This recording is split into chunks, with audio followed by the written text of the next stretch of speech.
πίστεψε ότι η εκπαίδευση δεν είναι σταυρανή ασθενά, αλλά μέσα σε κύκλους ποιημάτων, μέσα σε κύκλους φιλολογικούς, στις αυλές, στις εκδρομές και μπόρεσε έτσι και μας φυριλάτησε για τα επόμενα χρόνια. Θέλω να τον ευχαριστήσω και θέλω να τον ευχαριστήσουμε όλοι μαζί για αυτό που σήμερα μας έχει προσφέρει μέχρι σήμερα. Και ελπίζουμε ότι αυτό που το ανταποδίδουμε είναι ένα μικρό κομμάτι της αγάπης που μας είχε δώσει τόσο απλόχερα εκείνος.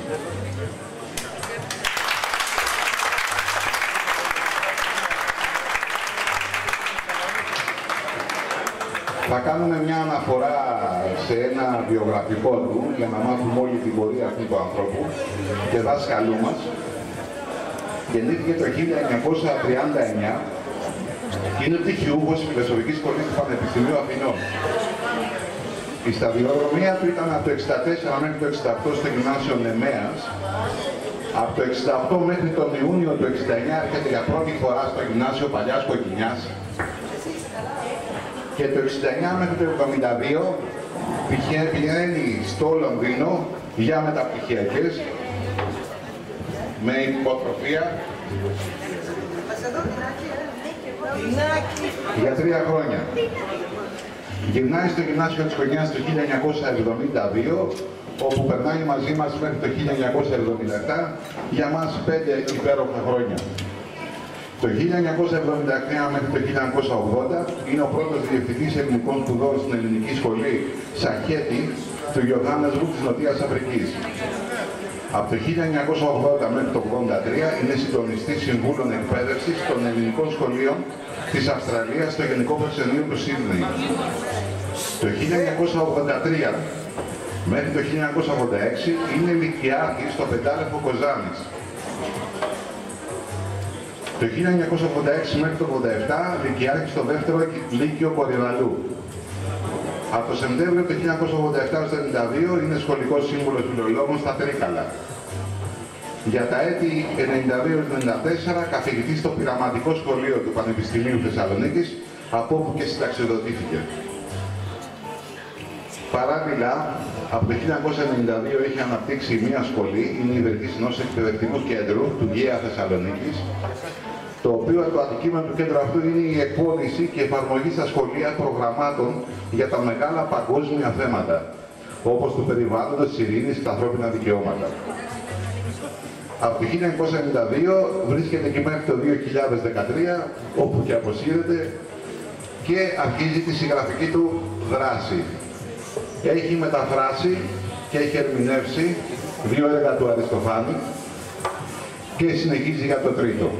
Και έχει κάνει ένα ένθετο διηγημάτων, τις παλαβές ιστορίες, τις οποίες θα τις δούμε και θα τις αναλύσουμε παρακάτω. Αυτός είναι ο άνθρωπος, ο δάσκαλός μας, ο Χρήστος Χριστίδης.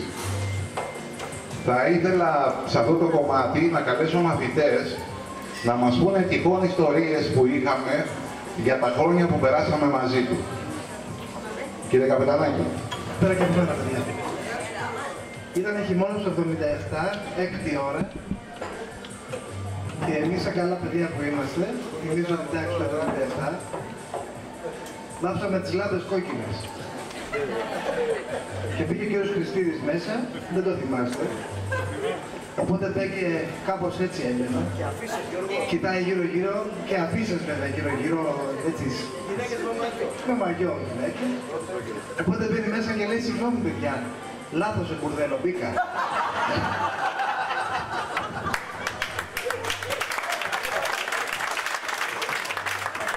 Ευχαριστούμε τον Γιώργο. Κωστή, θα μας πεις και εσύ μια ιστορία. Α, έχεις 2 ιστορίες. Ελπίζω να μην είμαστε εσύ ο Ήταν και ελληνικά ο κύριος Γεωργακάκος που για μας προβούν η χαμάμ και δεν καταλαβαίνουμε τίποτα. Και ο δάσκαλός μας απάντησε με τελώς ήρεμο ύφος και μάλλον ευχαριστημένος. Εντάξει Ρένα, κάτσε μέχρι το τέλος της ώρας και μετά πήγαινε στην τάξη σου. Καταλαβαίνετε τι έγινε στην τάξη, γιατί όλοι περιμέναμε ότι θα της έλεγε πέρασε έξω, να πας στο τμήμα σου, κάνοντας κάποια παρατήρηση. Αλλά ο άνθρωπος δάσκαλος μας διέψευσε σε όλους και έπραξε το κλασικό χειροκρότημα από όλους τους μαθητές. Αυτό από τότε καράκτηκε βαθιά στη μνήμη όλων μας και απεδείκνει για μια ακόμη φορά την αξία του δασκάλου μας. Χρήστο, ευχαριστούμε για όλα μέσα από την καρδιά μας. Σου ευχόμαστε να είσαι πάντα δημιουργικός υγιής, να τα κατοστήσεις, να είσαι πάντα όπως ήσουν ένα μεγάλο παιδί, πράγμα που εφαρμόσαμε σχεδόν όλοι οι μαθητές σου, όπως από όλους. Λοιπόν, στο διάβα της ζωής μας, δάσκαλοι και πατέρα μας, αγαπάμε πολύ τα παιδιά σου. Συγγνώμη, Μαθηματία. Όχι πολύ, σε ευχαριστούμε το διδάκι που τελείωσε. Εγώ δεν θα μιλήσω όσο ο προηγούμενος.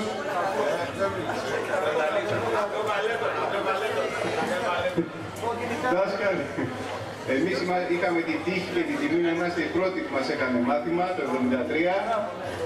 Αυτό που μας έμεινε ήταν η υποστήριξή του, η αμέριστη, στο να πάμε εκείνη την τρομερή εκδρομή στη Ρόδο, επί 6 χρόνια στο Καράκας και να περάσουμε τέλεια. Δάσκαλε, ευχαριστούμε για όσα μας έδωσε. Είναι κάποιος άλλος αυτός που συμμαχιώσει. Και εγώ το 1974 απολυμμένος, Νίκος Κανελόπουλος, για όσους δεν με γνωρίζετε, δεν είμαι συχνά εδώ. Αλλά δύο πραγματάκια πολύ σύντομα. Αν και λένε ότι οι ραδιοφωνιάδες με το μικρόφωνο κρατάνε πολύ, αλλά πρώτα για τη γνώση που μας μετέδωσε, και τον είχα τις δύο τελευταίες πέμπτες και γυμνασίου 73 και 74, και μάθαμε καλά ελληνικά. Και αυτό μου βγήκε στη συνέχεια στη δουλειά που μετέπειτα έκανα, γιατί κάνω πάνω από 27 χρόνια ραδιόφωνο, και τα ελληνικά που ξέρω τα οφείλω στον καθηγητή μας, και μάλιστα προχθές, κλείνοντας 27 χρόνια στο ραδιόφωνο το Σάββατο το πρωί, τον ανέφερα μεταξύ των άλλων ευχαριστειών, πέρα από τις μουσικές, τους μουσικούς δασκάλους που είχα, αλλά και τα ελληνικά που νομίζω ότι γνωρίζω, τα έμαθα από τον δάσκαλό μας.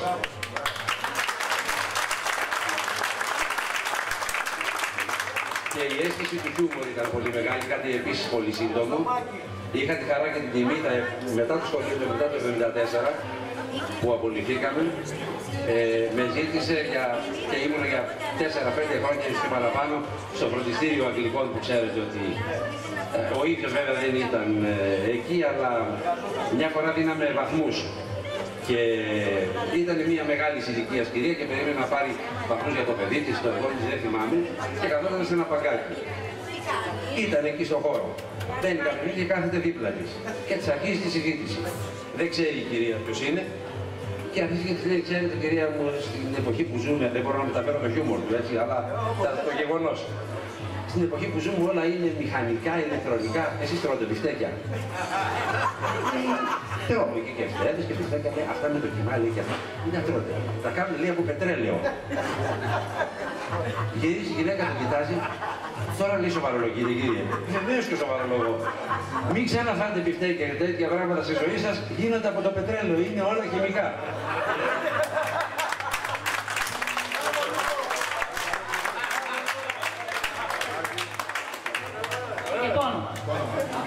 Με λένε Μαργαρίτη, για όσους δεν με θυμούνται. Θα σας πω ένα πολύ όμορφο στιγμιότυπο που κάναμε, τα καλά κορίτσια εκεί. Βασικά εγώ με την μπαμπάκου την αμόλυσα τη ζάχαρη στο διάδρομο, όχι για τον κύριο Χριστίδη, για τη Λίκαινα, την κυρία Κεχαγιά. Λοιπόν, φόραγε κάτι γοβάκια, τα οποία ήταν κάπως περίεργα. Περπάταγε και περίεργα με τα κιλάκια της, η χαριτωμένη μας. Λοιπόν, και αμολύσαμε τη ζάχαρη με την μπαμπάκου στο διάδρομο. Μπαίνει μέσα η Γιάκησα, αντί να τα κράτσα. Μα ρε παιδάκι μου, από πότε έχουμε να σκουπίσουμε? Εμείς τσιμουδιά, Παναγίες. Την επόμενη μέρα, την επόμενη ώρα, είχαμε τον κύριο Χριστίδη. Μπαίνει μέσα, γατώνει, πατάει, δεν μιλάει. Γι' αυτό, κορίτσια μου, το γυαλάκι, είσαστε τόσο γλυκές εδώ πέρα. Αυτή πολύ τη ζάχαρη. Λοιπόν, τον ευχαριστώ με τη σειρά μου. Έδωσε μαθήματα ζωής, όχι μαθήματα φιλολογικών μαθημάτων. Για μένα προσωπικά ήταν παιδαγωγός, δάσκαλος και εμπνευστής μαζί. Τον ευχαριστώ πάρα πολύ.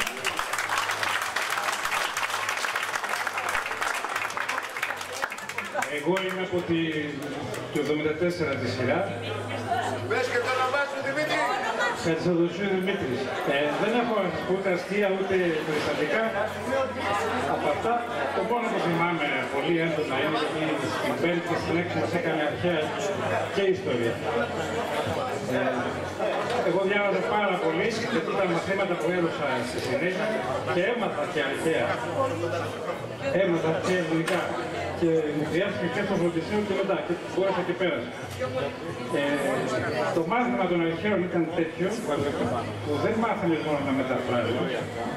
Στο τέλος της χρονιάς ήξερε και τον Πλάτωνα και την Αντιγόνη, αλλά έμπαινε μέσα στην τάξη πρωί και έλεγε νεοέλληνες, δεν διαβάσατε πάλι σήμερα.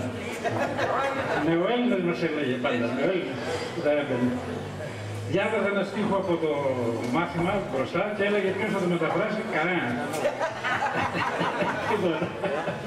Αυτό γινόταν κάθε φορά, το μετέφραζε μόνος του και δεν παραπονιόταν. Λοιπόν, εγώ χαίρομαι που το ξαναβλέπω, να έχει υγεία, να ζήσει, να χαίρεται την οικογένεια και πάλι εδώ μπορεί να είμαστε κάποια άλλη στιγμή.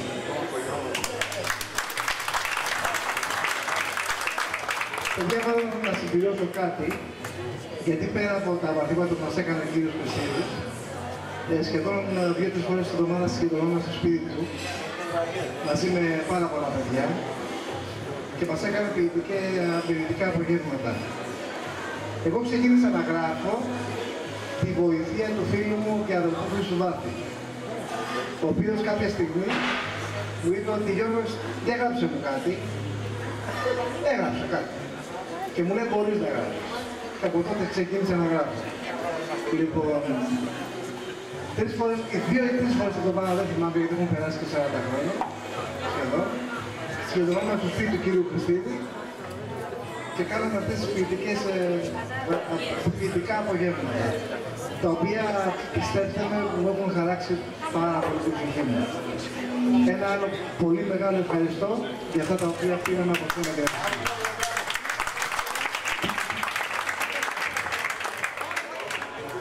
Θα ήθελα να καλέσω το φίλο μας και συμμαθητή Χρήστο Βάθη, διευθυντή της Βιβλιοθήκης του Πειραιά, να προλογίσει λίγο το βιβλίο του. Καλησπέρα κύριε Σπυράκη. Γεια σας και από μένα. Εγώ είμαι από το 1977. Όταν ο Ηρακλής μου είπε να μιλήσω για το βιβλίο, εξεπλάγει. Εγώ δεν είχα ποτέ καθηγητή το Χριστίδη, δεν είδα ποτέ το Χριστίδη μέσα στην τάξη. Ήμουν στο μικρό το τμήμα, το μεικτό, που είπε ο φίλος ο Ζανιτζιδάκης πριν, με τον Γιωργακάκο. Ο Ηρακλής όταν μου το είπε αυτό, μου λέει δεν θα μιλήσει για το Χριστίδη, θα μιλήσει για το βιβλίο. Αποστομωτική απάντηση, οπότε βρίσκομαι εγώ εδώ. Επειδή είμαι από εκείνους που πιστεύουν ότι τα βιβλία δεν γράφονται ρήμην του συγγραφέα, και αφού δεν έχω να πω τίποτα για τον άνθρωπο Χριστίδη, θα μιλήσω για την εντύπωση που σχημάτισα, μάλλον ακούγοντας τα άλλα τα παιδιά που είχαν τον Χριστίδη καθηγητή. Βρισκόμαστε στο 1977. Ο Χριστίδης είχε έρθει στο σχολείο, αν θυμάμαι καλά, το 1974, μας είπες. Λοιπόν, το 1974, ήμασταν 15 ετών τότε και όλα τα παιδιά ήταν ενθουσιασμένα. Είχε έρθει ένας καθηγητής, ο οποίος δεν είχε καμία σχέση με όλους τους άλλους που είχαν εκεί πριν. Ήταν πολύ προσιτός, πάρα πολύ αγαπητός, δεν κοίταζε αφιψηλού τα παιδιά ή τον κόσμο, αγαπούσε το διάλογο, το κυριότερο ήταν αντικομφορμιστής. Και αυτό έλεγε πάρα πολλά σε μια εποχή η οποία έβγαινε από τη μούχλα της 7ετίας. Ήταν εναρμονισμένος με το πνεύμα της εποχής και σε εμάς τα 15 που τότε κάναμε τα πρώτα μας βήματα στη ζωή, στη δημοκρατία αν θέλετε τότε, γιατί είναι κάτι πάρα πολύ σημαντικό για μας αυτό το ότι έπεσε η Χούλια. Και στην ΠΑΜ και σε άλλες διάφορες όλοι, λίγο πολύ ήμασταν οργανωμένοι τότε. Ήταν κάτι το εξαιρετικά καλό. Και το είπα αυτό στους μαθητές μου και κατά κάποιο τρόπο το ζήλευα. Που όλοι αυτοί είχαν καθηγητή το Χριστίδη, ενώ εγώ δεν τον είχα. Δηλαδή από τη μία αποζημιωνόμαστε που είμαστε σε ένα μεικτό τμήμα και βλέπαμε κορίτσια για πρώτη χρονιά στο σχολείο μας μέσα στην ίδια, και από την άλλη χάναμε το Χριστίδη. Όλα σε αυτή τη ζωή είναι ισορροπημένα όπως καταλαβαίνετε. Εκείνη την εποχή είχα αρχίσει να διαβάζω κιόλας και είχα συναντήσει και σε μια ανθολογία ποιητική νέων ποιητών ένα ποίημα το οποίο υπόγραφε κάποιος Τάκης Χριστίδης. Ποτέ δεν έμαθα αν ήταν αυτός ο Χριστίδης. Είναι ευκαιρία να μας το πει κιόλας αυτό. Εμένα μου άρεσε όμως να σκέφτομαι ότι ήταν δικό του. Εκείνη την εποχή έκανα εγώ τα πρώτα μου και χαιρόμουν που είχε αυτός ο Χριστίδης στο σχολείο. Δυστυχώς δεν μπόρεσα να βρω αυτό το βιβλίο στη βιβλιοθήκη μου. Είναι τόσα πολλά και τέλος πάντων έτσι εξάσου δεν το βρήκα. Θα σας μιλήσω λοιπόν και από το σημερινό βιβλίο του Χριστίδη. Πρόκειται για μια συλλογή διηγημάτων. Ο Χριστίδης επιλέγει τη μικρή φόρμα. Σε αντίθεση με άλλους που επιλέγουν το μυθιστόρημα σε αυτή την ηλικία τέλος πάντων. Χριστίδης ανήκει στους πρίτες. Αυτό επιλέγει τη μικρή φόρμα και κάνει πάρα πολύ καλά. Είναι ένα είδος στο διήγημα που έχει δώσει ψηλά δείγματα γραφή στην ελληνική λογοτεχνία από το 19ο αιώνα, στον 20ο μέχρι και στις μέρες μας. Μέσα στο χώρο, στο γενεαλογικό δέντρο του διηγήματος, επιλέγει το κλάδο που θα το λέγαμε σατυρική λογοτεχνία. Δεν είναι πάρα πολλά τα δείγματα στον ελληνικό χώρο σατυρικής λογοτεχνίας, ας πούμε. Ο ελεγγυακός τόνος της ελληνικής λογοτεχνίας, ο ρεαλισμός της, ο εμπρεσιονισμός της, ας πούμε, δημιούργησαν ένα κλίμα το οποίο δεν βοηθούσε να ευδοκιμήσει αυτό το είδος. Παρ' όλα αυτά, ένας αριστοφανικός άνθρωπος, θα ήθελα να πιστεύω και αριστοφανιστής φιλόλογος, βρίσκει το γενεαλογικό του δέντρο το Ροίδη, το Βουντιρά, στις ευτράπελες ιστορίες του μεταπολέμου, ακόμα και στους ευθυμογράφους, ας πούμε, τους τόσο υποτιμημένους της εποχής μας. Θα σας διαβάσω ένα κομμάτι για να καταλάβετε τον τρόπο της γραφής του. Αφήνουμε τον ίδιο τον συγγραφέα να μιλήσει.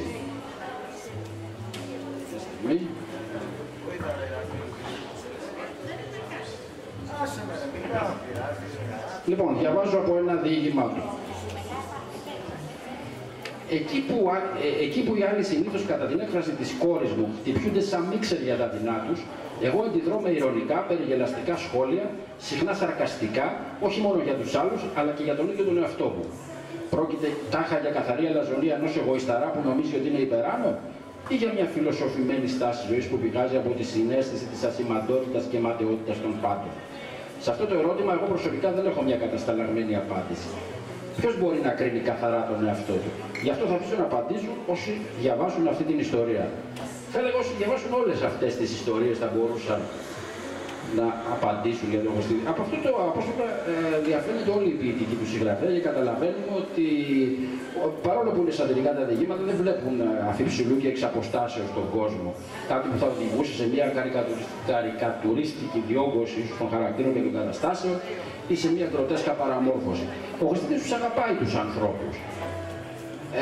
Τους βλέπει κατά μέτωπο, αν και λίγο λοξά θα έλεγα, αλλά τουλάχιστον η κάμερά του, για να χρησιμοποιήσουμε ένα κινηματογραφικό όρο, στέκεται στο ύψος των ηρώων του. Μην φανταστείτε ότι οι ιστορίες του δεν έχουν καμία σχέση με την πραγματικότητα. Για παράδειγμα, σε μία από αυτές, πολύ όμορφη, σατυρίζει, αν το θέλετε, τη θρησκοληψία, ας πούμε, της εποχής μας και ένας μετεωρίτης που πέφτει, λαμβάνεται ως εκδήλωση της παρουσίας του Θεού. Όλο αυτό έχει σαν συνέπεια να καταλήξει σε μια χασαποταβέρνα και γύρω-γύρω από αυτή τη χασαποταβέρνα να αρθρωθεί ένας ολόκληρος συνοικισμός, ένας κόσμος ο οποίος ζει από αυτό το πράγμα. Ακόμα και οι παπάδες συμμετέχουν σε αυτό το οικονομικό αλυσμερίσιο. Αυτό συμβαίνει στην πραγματικότητα. Θυμηθείτε εκείνη την ιστορία πριν από κάποια χρόνια με ένα καλόγερο που τον είχαν βρει αεροστεγό συσκευασμένο κάπου σε ένα τάφο εκεί στη Μακρακόμη, αν θυμάμαι καλά, το Βυσσαρίωνα, και μέχρι να αρχίσει να λιώνει αφού ήρθε σε επαφή με τον αέρα, με το πτώμα του, άρχισε ένας ολόκληρος κόσμος να κινείται γύρω από εκεί, τουρίστες, ξέρω εγώ, μοναστήρια που πουλάγανε διάφορα τέτοια πράγματα. Σε ένα άλλο διήγημα πάλι του Χριστίδη, αποτυπώνεται πολύ καλά η οικονομική κρίση της εποχής μας και ένας ανθρωπάκος ο οποίος αντιδρά, θα έλεγα με τον τρόπο του Ρουσό. Είναι σε άλλος, πηγαίνει και είναι σε μια σπηλιά, πετάει τα πάντα, τα χαρτιά του, τον διαγράφουν από εφορίες και τα λοιπά για να μην πληρώνει φόρους, τίποτα. Όλα τα διηγήματα είναι κατά κάποιο τρόπο διαθρωμένα μέσα από καταστάσεις έτσι λίγο πολύ σημερινές. Αυτό που τα κάνει να ξεχωρίζουν όμως είναι ότι δεν κάνουν κήρυγμα. Δηλαδή, ούτε είναι πάρα πολύ ειρωνικός ο συγγραφέας, καταδαφιστική ηρωνία του, που θα λέγαμε ένας χολερικός σατυρικός, όπως είναι πάρα πολύ, ιδίως εκτός Ελλάδος, που σου ήρθε διαφορία. Δεν είναι ένας σκίνσορας, ας πούμε, δεν πρεσβεύει κάποια ηθική. Δεν στυλιτεύει, ας πούμε, τα φαινόμενα τα κοινωνικά και όλα αυτά τα πράγματα. Δεν κατεδαφίζει, ας πούμε, το υπάρχον. Θα μου πείτε τι κάνει τότε. Θα ήθελα να σας πω τι κάνει, διαβάζοντας πάλι ένα κομμάτι από το βιβλίο του, ας πούμε, και κλείνοντας αυτή την παρουσίαση. Ένας ήρωας του δοκιματός του γράφει κάποια στιχάκια. Νομίζω ότι αυτά θα μας δώσουν και την απάντηση στο τι κάνει με τη σατυρά του ο Χριστίδης. Αν σε χαβούζα μέσα είσαι μεγάλη και δεν μπορείς να βγεις, πρόσεχε μόνο μην πνιγείς. Και όσο μπορείς, κράτα πιο πάνω το κεφάλι. Αν δεν σε παίρνει να επαναστατήσεις, κοίτα τουλάχιστον να το γλεντήσεις. Αυτό ακριβώς κάνει ο Χριστίδης με αυτές τις παλαβές, θεοπάλαβες ιστορίες του και σας καλεί να μοιραστείτε την παλαβομάρα του. Για λάθετε. Καλησπέρα.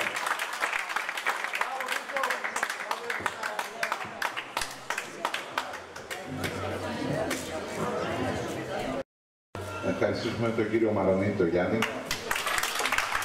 εκ μέρους της UNESCO, ο οποίος στάθηκε πολύ γλυκά δίπλα μας σε αυτή την τρυφερή ένδειξη αγάπης του καθηγητή μας. Γιάννη Μαρονίτη, σε ευχαριστούμε που είσαι δίπλα μας και για το έργο που έχεις επιδείξει σαν UNESCO εδώ γύρω στους χώρους μας, στις γειτονιές μας που το έχουμε τόσο πολύ ανάγκη. Θέλω να καλέσω λοιπόν τον Γιάννη Μαρονίτη να μας πει δύο κουβέντες και να χαιρετήσει γλυκά τον καθηγητή μας.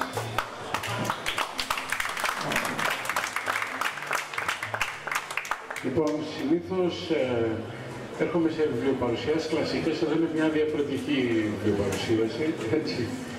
Και πραγματικά το χρειαζόμουν γιατί περνάμε δύσκολες μέρες και αυτές οι παρέες που γεννά το βιβλίο «Οι παλαβές ιστορίες» του κυρίου Χριστίδη, νομίζω ότι είναι μια ανάσα έτσι όλοι να ξεφύγουμε και να θυμηθούμε κάποια πράγματα που μας μεγάλωσαν. Από ό,τι κατάλαβα, γιατί δεν το έχω διαβάσει το βιβλίο, βλέπω κάποια ωραία μάτια εκεί πίσω. Από ό,τι κατάλαβα λοιπόν, είναι ένα ψυχογράφημα του ίδιου. Το βιβλίο αυτό είναι ένα κλειδί που ανοίγει την ψυχή του. Αλλά διαπιστώνω ότι είναι ένα πολυεργαλείο και ανοίγει τις ψυχές όλης της σειράς του 70. Κάπως έτσι κατάλαβα τα πράγματα και άνοιξε και τη δική μου. Εγώ θα σας πω μια δική μου ιστορία που έχει και πόνο και εντελώς παλαβή. Είναι μια εντελώς παλαβή και πονεμένη ιστορία και θα καταλάβετε γιατί. Είμαι σε ένα άλλο σχολείο του Πειραιά. Εγώ ευτυχώς μεγάλωσα μαζί σας στην ίδια γειτονιά, αλλά δυστυχώς πήγα σε ένα άλλο σχολείο στον Πειραιά. Λοιπόν, ανεβαίνω τα σκαλιά του σχολείου μετά από την προσευχή και νιώθω ένα χέρι να μου δίνει ένα πολύ δυνατό χαστούκι στο πάγουλο, από την πίσω μεριά. Και αντιδρώ ενστικτωδώς και γυρνάω και το ανταποδίδω το χαστούκι, μόνο που δεν το ανταπέδωσα σε αυτόν που το είχε δώσει. Το χαστούκι που το είχε δώσει ο Νίκος ο Τσαλοχίδης. Και εγώ το έδωσα το χαστούκι στο γυμναστή μας, στον Χαιρετάκη. Λοιπόν, εγώ λοιπόν πόνεσα διπλά, γιατί εκτός από το χαστούκι που είχα φάει, έφαγε και ισόβια αποβολή από το σχολείο. Ό,τι και να έλεγα, δεν με καταλάβαινε κανείς. Τέλος πάντων, δεν του το είχα αποδώσει του Νίκου το χαστούκι, άμα τον ευρώ όμως στον δρόμο, θα του το ρίξω. Λοιπόν, πάντως, ένιωσα πραγματικά πάρα πολύ όμορφα, σας ευχαριστώ. Δάσκαλε, κατάλαβα ότι είχες, εκτός από το εκπαιδευτικό κομμάτι, δούλεψες πολύ με τα παιδιά και τους βοήθησες και καταλαβαίνω ότι ένα στοιχείο που τους ενώνει είσαι εσύ. Γιατί είναι πολύ δύσκολο να ενωθούμε. Εμείς τουλάχιστον χάσαμε σε επαφές μας, άρα υπάρχει ένα συνδετικό στοιχείο, ένα συνδετικός κρίκος που τους ενώνει όλους αυτούς και θα ήθελα να σε ευχαριστήσω κι εγώ, γιατί πραγματικά είναι πάρα πολύ σημαντικό σήμερα, περίπου στις ίδιες ηλικίες είμαστε, να βρίσκουμε τους φίλους μας και να θυμόμαστε έτσι την πορεία μας, τα πρώτα βήματά μας και αυτή η παρέα να δουλεύει ιδιαίτερα σήμερα σε αυτή την τραγωδία που ζούμε. Οι παρέες αυτές είναι απαραίτητες σαν το οξυγόνο, σαν το νερό στην όαση. Σαν το νερό στην έρημο μάλλον. Όαση στην έρημο. Και Έτσι, για ένα εμφύλιο και για τη δουλειά που έχεις κάνει, θα σας δώσουμε μία τιμητική πλακέτα, δάσκαλε. Όμιλος για την UNESCO τιμά τον καθηγητή φιλολογίας και συγγραφέα Χρήστο Χριστίδη για την προσφορά του στην εκπαίδευση και τη λογοτεχνία. Και τη δίνω και με την ιδιότητα του Αντιπροέδρου της Παγκόσμιας Ομοσπονδίας, που για πρώτη φορά είναι ένα τέτοιο εκλογή, υπεύθυνος για την Ευρώπη και την Βόρεια Αμερική.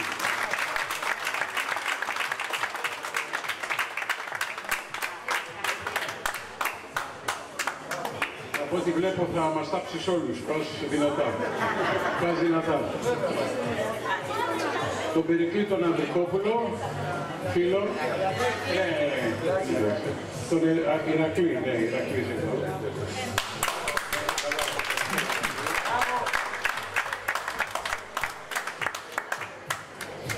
Και στον σύλλογο από φύτο του Γυμνασίου Βαλαιός Πεκκινιά, δεν ξέρω ποιος θα το πάρει. Όλα εσύ, όλα εσύ. Λοιπόν, εγώ ευχαριστώ, αλλά αποδεσμεύομαι ότι όποτε με χρειαστείτε, είμαι δίπλα σας, οποιαδήποτε πρωτοβουλία πάρετε, γιατί πραγματικά, αν ένα πράγμα μας πάει καλά στον Όμιλο UNESCO, είναι οι συνεργασίες. Έτσι, δεν τα καταφέραμε και πάμε πάρα πολύ καλά σε μια περίοδο που όλα καταραίουν. Πάμε πάρα πολύ καλά, γράψαμε 1000 νέα μέλη το 2013, μια χρονιά γενικευμένης κατάρρευσης. Μέσα σε ένα χρόνο κάναμε 4 σπίτια αγάπης, 4 σπίτια για τους άπορους. Έχουμε φτιάξει ένα πρότυπο πολιτιστικό κέντρο στην Πειραιώς που είναι στη διάθεσή σας, ένας εκπληκτικός χώρος που δεν έχει τίποτα να ζηλέψει από τα καλύτερα πολιτιστικά κέντρα της Ευρώπης και είναι στη διάθεσή σας όποτε θέλετε, είτε για εικαστικά, είτε για βιβλιοπαρουσιάσεις, ακόμα και για πάρτι, ό,τι το θέλετε, εντελώς δωρεάν. Και αυτό λειτουργεί και σαν ένα πρότυπο εκπαιδευτικό κέντρο και μπορεί να κάνετε και ξένες γλώσσες, ποτέ δεν είναι αργά εσείς και τα παιδιά σας, όλες οι ξένες γλώσσες γίνεται εκεί. Μάλιστα ξεκινάμε και αυτές τις ημέρες ένα σεμινάριο δίμηνο για Ιταλικά, Ισπανικά, Αραβικά και Αγγλικά εντελώς δωρεάν. Να είστε καλά. Ευχαριστούμε πάρα πολύ. Θα ήθελα να ευχαριστήσω τον κύριο Στέλιο τον Μπρατσόλη από το κανάλι Blue Star, το λέω καλά, το λέω, Blue Sky, ο οποίος αφιλοκερδός έχει λυσάξει, αυτό το παιδί έχει λυσάξει, ο οποίος αφιλοκερδός θα προβάλλει το όλο καλά, την όλη εκδήλωση, την άλλη εβδομάδα στις ειδήσεις των 6.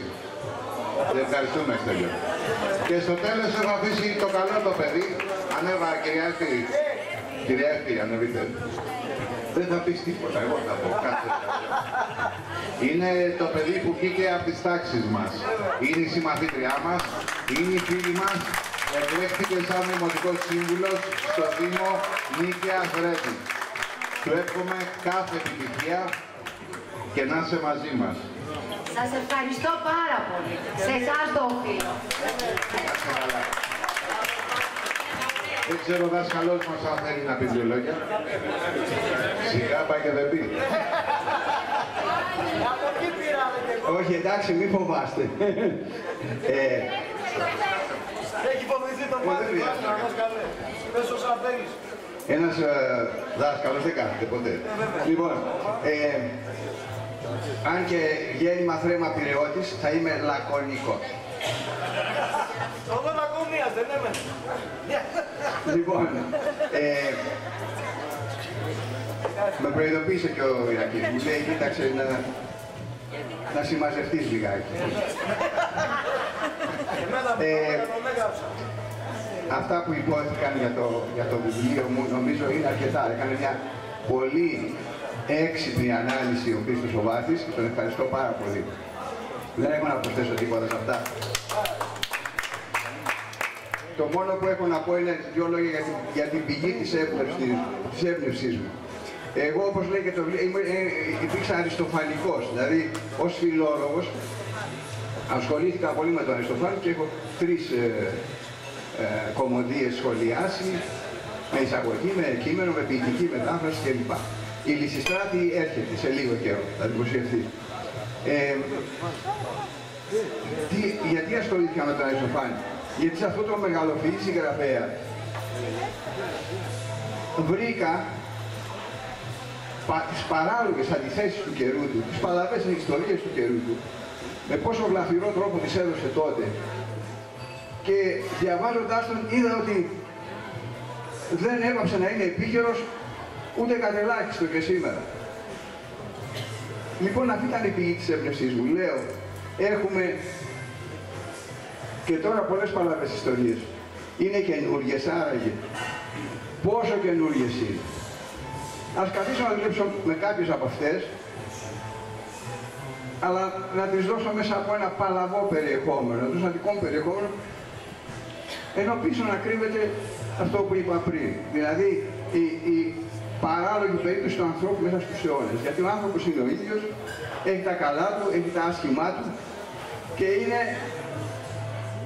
πάντοτε το παράλογο, αυτό το παράλογο ξεπηδάει στη ζωή του και το κάνει άνω κάτω.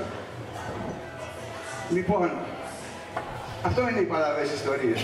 Μόνο που εγώ δεν ήμουν τόσο τολμηρός όπως ο Αριστοφάνης. Εκείνος, όπως ξέρετε, έχει πολύ λόγο αθυρόστομο. Ήταν διαφορετική και διαφορετικός ο λόγος τον οποίο έγραφε κωμωδία και μάλιστα τέτοιου είδους κωμωδία.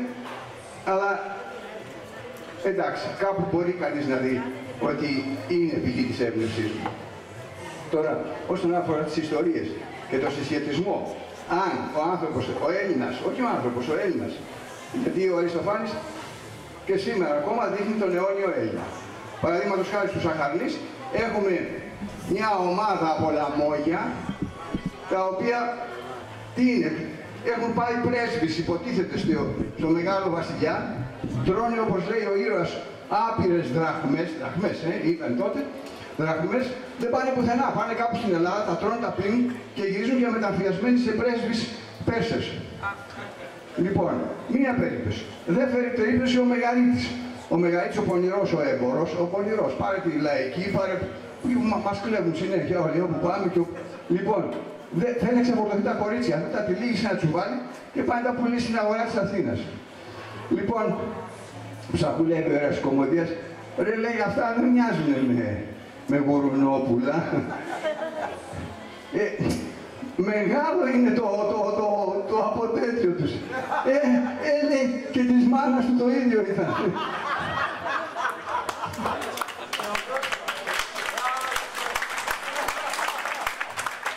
Λοιπόν, μην μου πείτε ότι δεν είναι ο αιώνιος Έλληνας αγοράς αυτός. Κάπου αλλού έχει τα μέσα, το μέσο. Ένας βάζει μέσο να γλιτώσει το στρατό, ο άλλος βάζει μέσο να πάρει μια θεσούλα, ο άλλος να φάει, να πουλήσει κάτι λιχνάρια. Κάνει μια εισαγωγή ένας τύπος και πουλάει λιχνάρια, αβέρτα και πλουτίζει.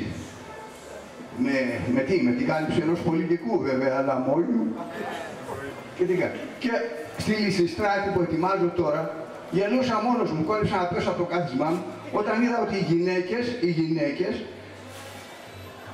κατηγορούν τους άντρες, κάποιους άντρες που είναι μπροστά τους, ότι είναι φοροφυγάδες. Ότι κλέβουν το φόρο. Λέω και αυτό ρε παιδί μου, και το φόρο και τότε.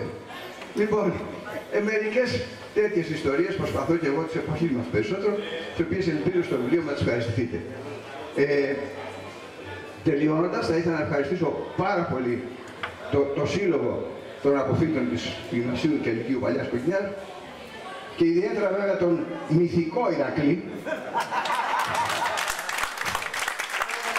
Τον μυθικό Ηρακλή, όχι μεταφορικά μυθικό και πραγματικά μυθικό, στην πραγματικότητα, με το οργανωτικό τρόπο που έχει να οργανώνει αυτές τις ωραίες βραδιές. Σας ευχαριστώ πολύ, με συγκινήσατε ιδιαίτερα. Ευχαριστώ. Να είσαι καλά, Βάσκαλη. Θα κλείσουμε και θα ήθελα να παρακαλέσω όσο το δυνατόν μεγαλύτερη συνδρομή μας στο έργο του δασκάλου μας. Όποιος το θέλει, που θα πρέπει να το θέλετε όλοι, θα περάσετε από εδώ, θα δίνετε το όνομα. Η αξία του βιβλίου είναι 10 ευρώ θα παραλαμβάνετε το βιβλίο και θα περνάτε από τον κύριο Χριστίδη να έχετε μια ιδιόχειρη προσωπική του υπογραφή. Θα ήθελα να είναι δυνατό κόσμια, μία σειρά, να μην γίνουμε μπουλούκι. Δεν ξέρω αν φάγατε αυτά τα μπριός που κι άλλο τα λένε. Είναι πίσω σας, περάστε αν θέλετε, μην κάθετε στην ουρά, να δοκιμάσετε. Έχει πορτοκαλάδα και τα λέμε. Εξαιρετικό που μέσα από την γνώση που απέκτησε ο καθένας μας και από το δάσκαλό μας, σε αυτές τις πάρα πολύ λυγισμένες συνθήκες, μας δίνει τη δυνατότητα να κρατάμε την ανθρωπιά μας. Συγχαρητήρια στον Ηρακλή, σε όλους μας, και να είμαστε πάντα γελαστοί και φάτι και υγιείς.